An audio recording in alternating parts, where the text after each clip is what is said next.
Networking is not about meeting people. That lie has kept you weak, ignored, and replaceable. Most people repeat it without thinking. They inherit it. They never question it.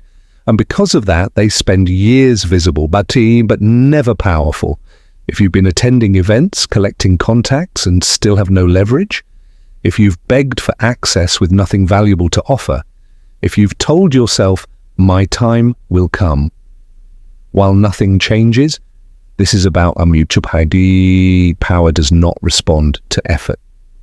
It does not reward intention. It does not care about your struggle.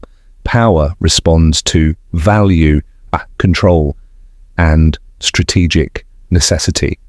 Machiavelli understood this centuries ago, and most people still don't. If you're done playing the networking game like everyone else, subscribe now. This channel is not built for the average thinker. By the end of this video, you'll understand why powerful networks don't expand for people. They form around them. And once you see this, you'll never approach influence the same way again. Stay with me, because missing this will keep you visible, but forever powerless. The dangerous misunderstanding about networks. Most people don't fail at networking because they are lazy. They fail because they misunderstand what a network actually is. They think a network is a list of contacts, a group of friendly faces, a room full of people who recognize them, so they optimize for being seen, being liked, being remembered. But power does not operate on memory or affection. It operates on dependence. They believe networks are social structures. They believe relationships are built on friendliness. They believe proximity equals power. Machiavelli would call this political naivete. And naivete has never survived proximity to power. A power network is not a group of people who like you. It is a system of interdependence, where the removal of one node creates friction across the system. If your absence creates inconvenience, you matter. If your absence creates confusion, you are valuable. If your absence creates instability, you are powerful. If your absence changes nothing, you are not part of the network. You are decoration. Why most people are invisible, no matter how hard they network. One of the most common mistakes people make is approaching powerful people empty-handed. No leverage, no unique insight, no execution capacity, just desire. And desire is useless to power. They approach with phrases like, I just want to learn, I admire what you do, I was hoping you could guide me. What they are really saying is, carry me. Machiavelli warned, men are driven more by necessity than by reason. Powerful people are governed by necessity, not sympathy. They do not ask, who needs help? They ask, what reduces pressure? If your presence does not reduce pressure, you create more of it. And pressure is avoided. The event addiction illusion. Another widespread delusion is believing that attending events builds power, so people move from one event to another, one seminar to another, one gathering to another. They shake hands, they smile, they exchange numbers, they go home feeling productive, but nothing changes. Events build familiarity, weak recognition, surface-level rapport they do, not to build dependence. No one loses sleep if you don't attend the next one. Ask yourself this question honestly. If you stopped showing up tomorrow, who would feel the loss? Power remembers. Absence, not attendance. Presence is common, impact is rare. The Machiavellian foundation of power, networks. Machiavelli never taught people to chase alliances. He taught them to become strategically unavoidable. He understood something most people still resist. Power does not reward morality, it rewards structure. A power network rests on three principles, not opinions, not motivational advice. Principles. It is called 1. Value precedes contact Access without value is intrusion. Power does not open doors for curiosity. It opens doors for utility. If you need access before you can provide value, you are already disqualified. 20-2. Hierarchy is natural power, flows vertically, not democratically.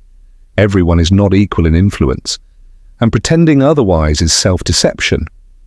You do not network upward with entitlement. You move upward with all contribution. Chance 3. Dependence outlasts emotion. Affection fades, gratitude expires, loyalty erodes, utility compounds. This is not cruelty, it is structure. Value is not skill, it is relief. Most people think value means talent. They say, I'm skilled, I'm smart, I have ideas. Power does not care. Talent without relief is noise. Value is relief from pressure. You are valuable when you remove uncertainty, you shorten timelines, you reduce exposure to risk, you eliminate complexity. Machiavelli wrote, "The wise man does at once what the fool does finally." Power values speed, but only when paired with precision. If you require supervision, you are a liability. If you require validation, you leak intention. If you require praise, you cannot be trusted. Why power avoids most people? Power avoids most people instinctively, not because they are bad, but because they are unstable. Power avoids emotional volatility, overexposure, loose speech. Those who talk too much are liabilities. Those who explain themselves constantly signal insecurity. Those who seek validation leak strategic intent. Silence plus execution equals trust. The vertical network model. Horizontal networking keeps you poor. It keeps you comfortable. It keeps you surrounded by mirrors. It keeps you affirmed. Vertical networking builds empires. It exposes weakness. It demands competence. It forces growth. You move upward by value delivery, downward by control. Sideways only with alignment, not desperation. This is why most people stay stuck. They network with reflections of themselves and call it community. How power networks actually form. They do not form loudly. They do not form in public. They do not form through announcements. They form quietly. No let's connect. No forced rapport. No performative friendliness. You solve problems, disappear. Return only when needed. This creates strategic gravity. People begin to adjust around you, not because you asked, but because you are necessary. You exceed the real currencies of power. Power networks do not trade in money first. Money is common. Power networks trade in information asymmetry, reputation protection, execution reliability, gatekeeping access. Who knows first controls advantage, who protects reputation earns trust, who executes without noise becomes indispensable. Trust is rare, and rarity creates power. Why most people will never have a power network, because power requires what most people avoid. It requires delayed gratification, emotional discipline, strategic patience. Most people want applause now. They want recognition early. They want inclusion without contribution. Power rewards, restraint later. Build position before connection. Before you seek people, define position. Ask yourself, what problem do I dominate? What outcome is my name attached to? What friction do I remove effortlessly? If you cannot answer clearly, your network will reflect that confusion. Networks do not create power, they either amplify it. Machiavelli concluded, it is better to be feared than loved if one cannot be both. In modern terms, it is better to be respected and needed than liked and ignored. The question was never, how do I build a network? The real question is, why would power keep me? Answer that, and networks will no longer be something you chase. They will form around you, silently, relentlessly, inevitably.